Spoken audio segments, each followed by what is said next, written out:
J'espère que je ne débarque pas comme un cheveu sur la soupe, mais je sens bien la présence de Dieu ici. Mais j'ai quand même un petit soupçon, je ne sais pas, mais il y a 55 inscrits dans la salle des jeunes et puis 55 inscrits ici. Mais il me semble que... On ne va pas regarder. Comment ? C'est la multiplication, amen. Oui, mais bon. C'est vrai que la salle est plus grande de ce côté-ci. Ceci dit, je me réjouis vraiment de partager la parole de Dieu avec vous. Vous avez peut-être appris la bonne nouvelle. À partir de minuit, on peut chanter de nouveau. Yes. Alors seulement ceux qui n'ont pas le Covid et seulement ceux qui chantent... Non, mais on se réjouit tellement. Vous savez, cette semaine, je priais. Alors bien sûr, ce n'est pas nouveau, mais je disais, Seigneur, pour moi, on a hâte de pouvoir se réunir de nouveau tous ensemble. Vous, dans vos entreprises, dans vos projets aussi, vous avez hâte que les choses reviennent à la normale. Mais je disais, Seigneur, il y a une chose que j'aimerais, c'est qu'on puisse rechanter. Avant même qu'on puisse être plus nombreux, mais qu'on puisse... J'avais souci, je me suis dit, Seigneur, si on peut être de nouveau 100 ou 150, mais qu'on n'ose pas encore chanter... Et puis, je ne sais pas comment, parce que c'est un peu...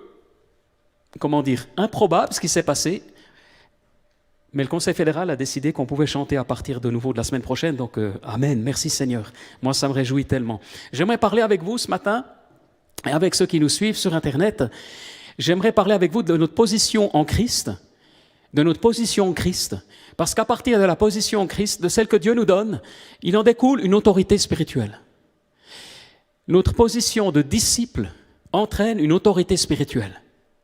Et j'ai été interpellé ces derniers temps, et cette semaine en particulier, lorsque je me mettais à part pour ce matin, lorsque je me mettais à part pour chercher le Seigneur. Et j'aimerais te dire une chose, c'est que la position en Christ, elle est essentielle. Vous savez que nous sommes engagés dans un combat spirituel, dans une bataille spirituelle au quotidien. À partir du moment où tu deviens chrétien, tu entres sur un champ de bataille. On entre dans un combat spirituel le jour même où on devient enfant de Dieu. Mais ça ne doit pas nous faire peur, mais au contraire, ça doit nous aguerrir. Parce qu'à partir de ce moment-là, on est du bon côté du combat et on en prend conscience. Mais le combat est réel. Et nous avons réellement le privilège de participer à ce combat. Et Paul disait, il y a de grandes possibilités d'action, dans 1 Corinthiens 16, verset 9, mais en même temps beaucoup d'adversaires. Une porte, mais largement ouverte pour un travail efficace. Mais les adversaires sont nombreux. Et à partir du moment où la moisson est mûre, à partir du moment où on va porter du fruit, exercer les dons spirituels avec force, ça ne veut pas dire que les adversaires diminuent. Et savez-vous que dans le jardin d'Éden, avant même le péché, avant même ce qu'on appelle la chute, avant même le péché originel, il y avait Satan qui rôdait sous la forme d'un serpent. Et donc le combat spirituel, il était là même avant le péché. Et sans ennemis, il n'y a pas de croissance. Sans augmentation de la pression, il n'y a pas non plus de désir de changement. En fait, ton poids spirituel va dépendre du poids de ton adversaire. Je répète, ton poids spirituel dépend du poids de ton adversaire. Goliath a révélé David. Plus grand est ton ennemi, plus grand est ton poids dans l'esprit. Je veux dire par là que souvent les bénédictions de Dieu sont obtenues suite à un combat. Les bénédictions de Dieu de valeur sont le résultat d'un combat. Et nous avons tous à mener des combats. Tu as mené un combat dans ton couple. Pour certains, c'est plus grave que pour d'autres. Ça a été plus dur que pour d'autres. La réponse du monde, elle est simple. Pars. Pars. Si ça va mal, si tes émotions, pars. La réponse de Dieu mène ce combat. C'est un combat spirituel. Je ne suis pas en train de tout spiritualiser, vous m'avez compris, mais je n'ai pas le temps d'entrer dans les détails. Il y a toute la dimension psychologique, relationnelle, évidemment. Mais il y a une dimension spirituelle aussi. Ça va mal dans ton travail? Pars. Cherche ailleurs. Ça va mal dans le suivant? Pars aussi. Mais est-ce que c'est ça un disciple de Christ? Les chrétiens auxquels s'adressait Paul, la plus souvent étaient des esclaves. Ils n'avaient même pas un salaire. Et pourtant, Paul leur disait de rester soumis et de travailler, non pas pour le maître, mais de travailler pour Dieu. Après, il avertissait les maîtres aussi. Mais l'autorité spirituelle que Dieu nous donne est tellement grande que même un esclave a plus d'autorité spirituelle que son maître. Et maintenant, Paul donne des recommandations, en particulier aux Éphésiens. J'aime beaucoup les lettres de Paul aux Éphésiens, aux Colossiens, parce qu'elles nous ouvrent une perspective spirituelle fascinante. Elle nous ouvre les yeux sur la réalité du monde spirituel. Et par exemple, Paul dira dans Éphésiens 1,17, « Je prie que Dieu, le Dieu de notre Seigneur Jésus-Christ, le Père de gloire, vous donne un esprit de sagesse et de révélation qui vous le fasse connaître. Qu'il illumine les yeux de votre cœur pour que vous sachiez quelle est l'espérance qui s'attache à son appel, quelle est la richesse de son héritage, quelle est l'infinie grandeur de sa puissance. » Et nous avons besoin du coup d'une révélation plus grande, n'est-ce pas, pour comprendre la dimension surnaturelle dans laquelle nous sommes. La dimension surnaturelle dans laquelle nous sommes. Ça, c'est tellement quelque chose d'important et d'essentiel, de comprendre cette réalité spirituelle. Et Paul ajoute, mais Dieu est riche en compassion, à cause du grand amour dont il nous a aimés. Nous qui étions morts à cause de nos fautes, il nous a rendu la vie avec Christ. Écoutez bien, c'est par grâce que vous êtes sauvés. Il nous a ressuscités et fait asseoir avec lui dans les lieux célestes. La résurrection. Quand les brigands, à droite et à gauche de Jésus, allaient mourir comme Jésus, à un moment donné, il se tourne vers un des deux brigands et lui dit « Aujourd'hui, tu seras avec moi dans le ciel, dans la maison de mon Père. Quand vous allez mourir, si vous avez accepté Jésus-Christ comme Seigneur et Sauveur, vous allez aller au purgatoire. Non. Vous allez aller dans la présence de Dieu. Vous allez aller dans la présence de Dieu parce que vous n'avez pas la notion du purgatoire dans le Nouveau Testament. La notion du purgatoire, c'est un concept, notamment dans le catholicisme, qui veut dire que la plupart des chrétiens sont sauvés, mais avant d'aller dans la vie éternelle au paradis, on passe par le purgatoire pour être purifié. Et vous pouvez, sur la terre, intervenir en faveur des défunts. Donc vous pouvez offrir des messes, vous pouvez offrir des indulgences, vous pouvez payer, de telle façon que celui qui est au purgatoire puisse en échapper plus rapidement. Donc, si vous n'aimez pas votre belle-mère, vous n'allez pas entreprendre grand-chose pour qu'elle puisse sortir plus vite du purgatoire. Ça, je taquine, je ne sais pas. Mais en gros, c'est ça l'idée. Mais dans la pensée biblique, et ça j'en suis profondément convaincu, à partir du moment où tu appartiens à Jésus-Christ, tu entres dans la gloire de Dieu. Ma grand-maman, que j'ai beaucoup aimée, que j'ai perdue vers l'âge de 10 ans, 11 ans, 12 ans, je ne sais pas exactement, c'était une femme de prière qui nous racontait des histoires de la Bible et des histoires de la vie, incroyables, et elle nous a vraiment marqué, elle m'a marqué.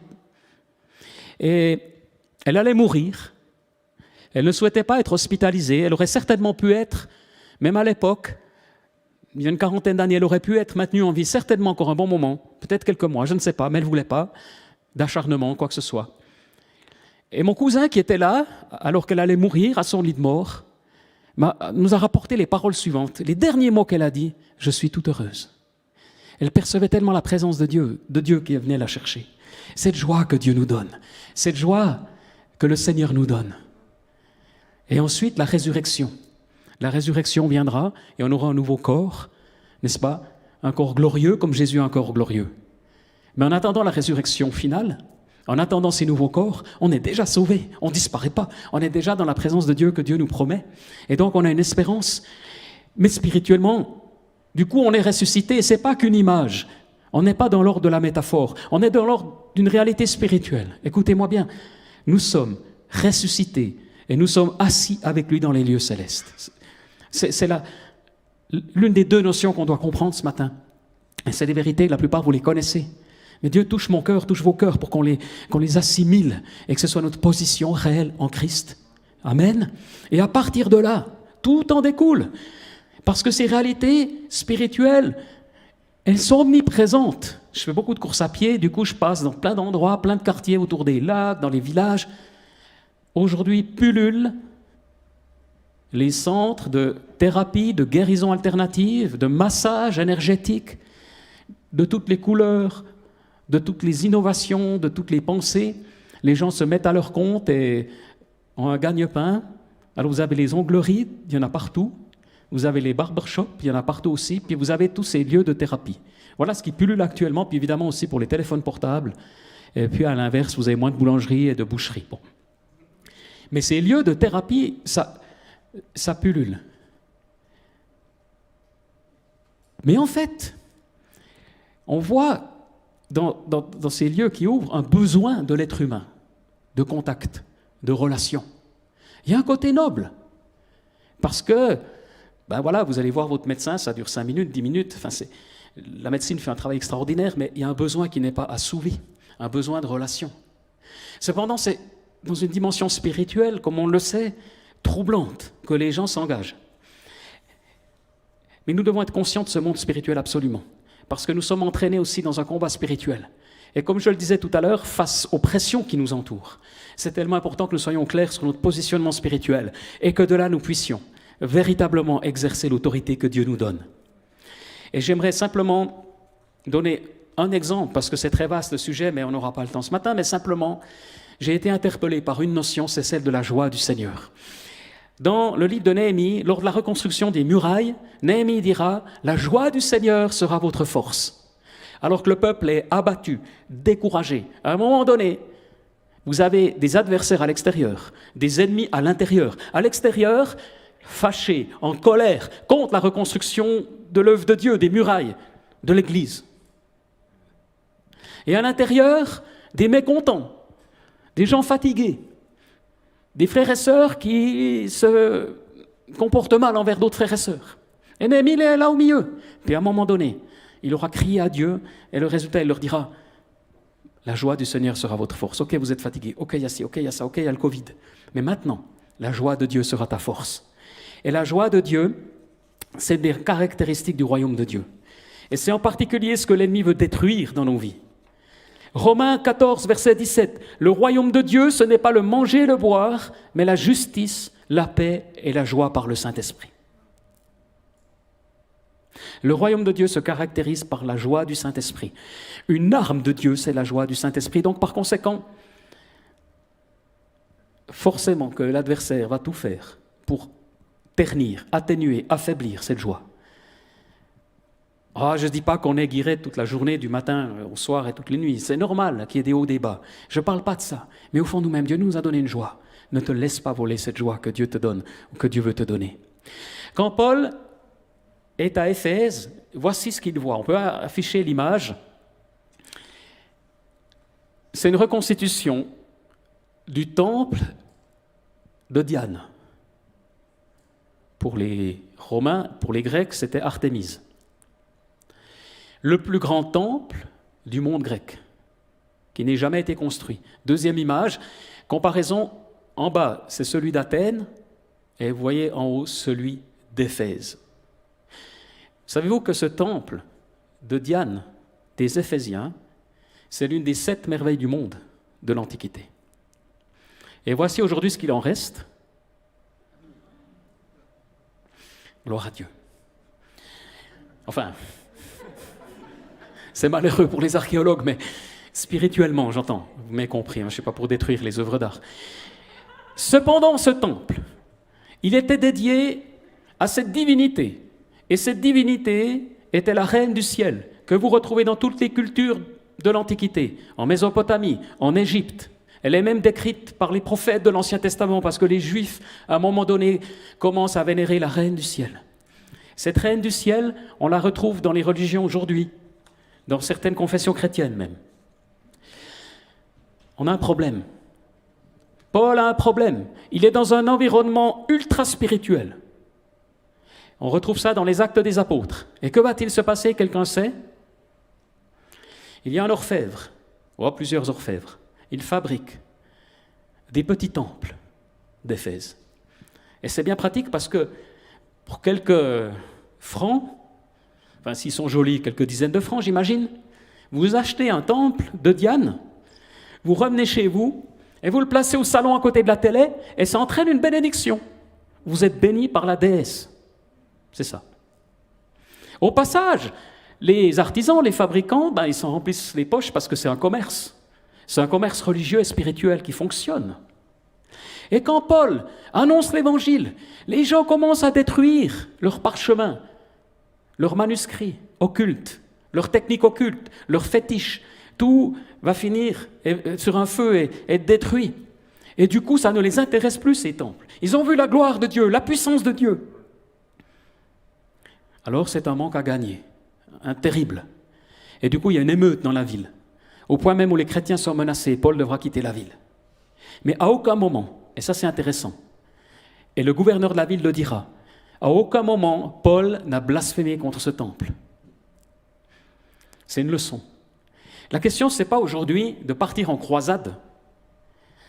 Notre vocation, ce n'est pas de partir en croisade. Je ne pense pas que ce soit très utile contre les pratiques ésotériques d'aujourd'hui. Bien sûr, on doit informer, mais notre mission, c'est d'être dans la position que Christ nous donne, de guérir les malades, de chasser les démons, de libérer les opprimés, de leur annoncer l'amour de Dieu. Voilà la mission que Dieu nous donne. Et c'est la mission que Dieu te donne dans ton quartier, dans ton village, dans ta ville, là où tu es, parce que personne d'autre n'ira là-bas. Aucun orateur, aussi réputé soit-il, n'ira dans ton village.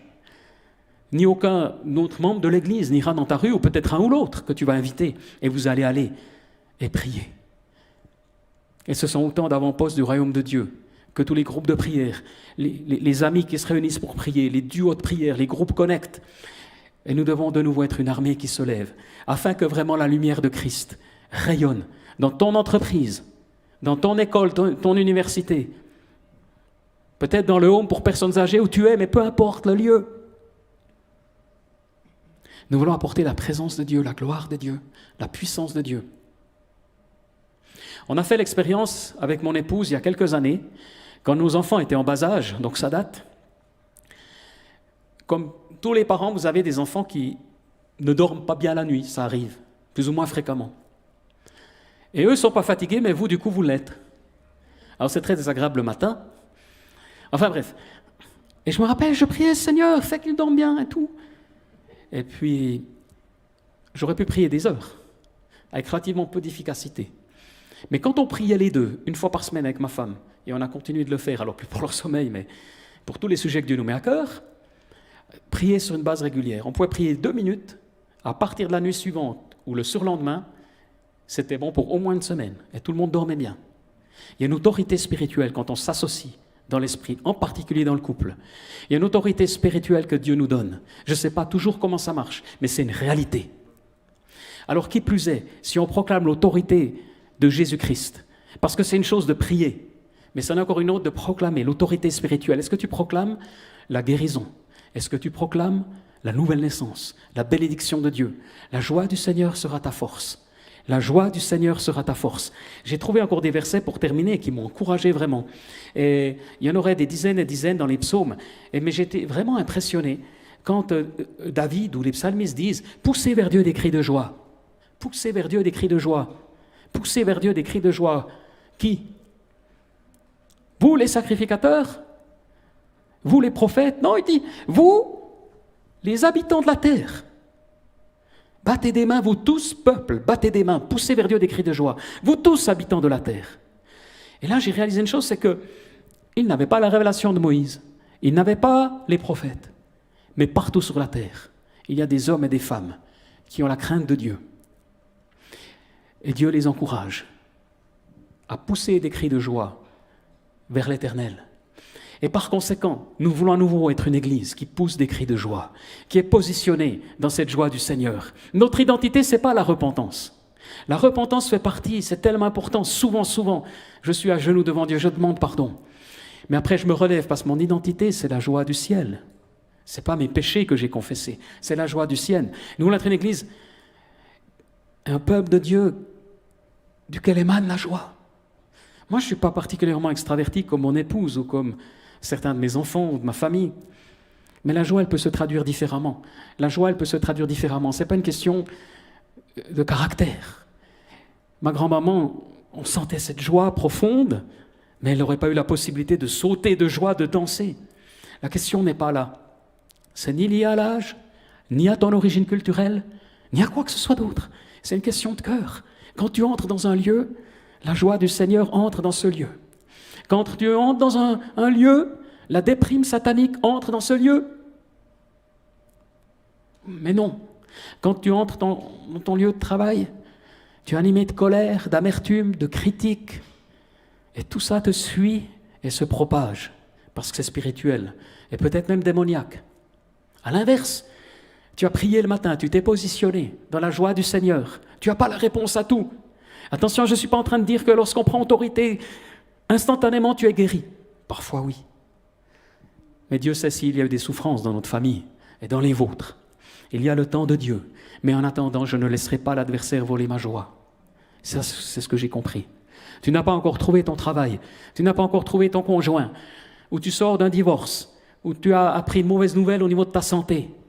Et une chose est sûre, c'est que Satan s'en réjouit parce qu'il sait très bien que tu vas commencer par déprimer, douter de Dieu. Et parfois, nous, chrétiens, qui avons foi dans les dons spirituels, qui croyons en la guérison, on est comme désarmés parce que ça n'arrive pas. Et ce n'est pas juste. Ce n'est pas parce qu'on croit en la guérison qu'on doit être désarmé, ça n'arrive pas immédiatement. Ça n'arrive pas immédiatement. S'il y a un combat à mener, s'il y a une persévérance que tu attends, s'il y a de l'incompréhension, que rien n'enlève ta joie. Parce que la joie est ta position en Christ. Quand l'adversaire a voulu empêcher la reconstruction des murailles de Jérusalem, ils ont prié, ils ont mis leur foi en Dieu, mais ils ont décidé d'être dans la joie du Seigneur. Alors que nous rebâtissons, alors que nous pourrons rechanter, alors que les salles pourront se réouvrir. Moi, mon but, ce n'est pas la fin du Covid. Mais mon but, c'est d'avoir appris les leçons que Dieu veut m'enseigner à travers cette épreuve. Seigneur, j'oserais dire, mais peu importe le timing, c'est tellement secondaire. Mais Seigneur, maintenant, est-ce que j'ai compris ce que tu m'enseignes? Est-ce que je suis apte aujourd'hui à vivre dans ta joie?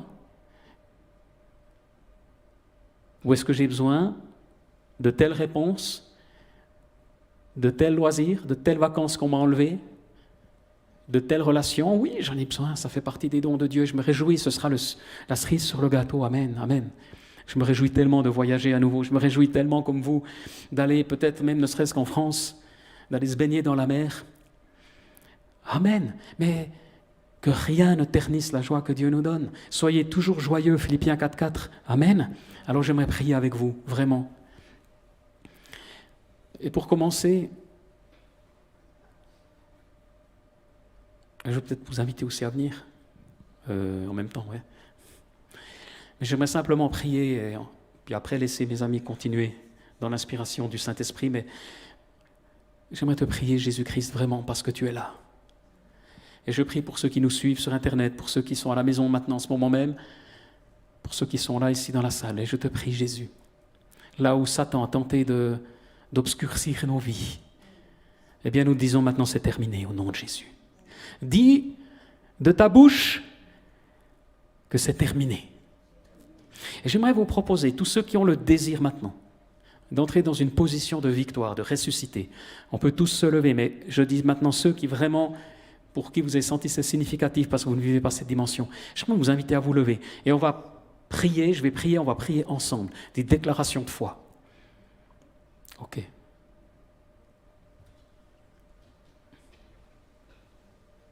Ok. Alors, moi je vais prier, et puis après, je répète, et puis on le déclare. On déclare ces vérités. Et puis, si vous n'êtes pas d'accord, ben évidemment, vous ne répétez pas. Vous mettez vos propres mots si ça vous correspond mieux. Seigneur Jésus, je déclare ce matin, je suis enfant de Dieu. J'ai été lavé de mes fautes. J'ai été racheté. Tu m'as sauvé. Je suis citoyen du ciel. On peut même le faire plus fort. Je suis citoyen du ciel.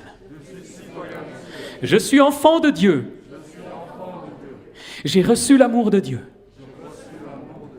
Mon Père a pardonné mes péchés en Jésus-Christ. Et la joie du Seigneur est ma force. Et je déclare ce matin, les ténèbres n'ont pas de place dans ma vie. L'obscurité n'a pas de place dans ma vie. Satan n'a aucun droit dans ma vie. Parce que le sang de Christ me couvre. Amen. Mais, amen, oui, on peut applaudir le Seigneur. Amen. Amen.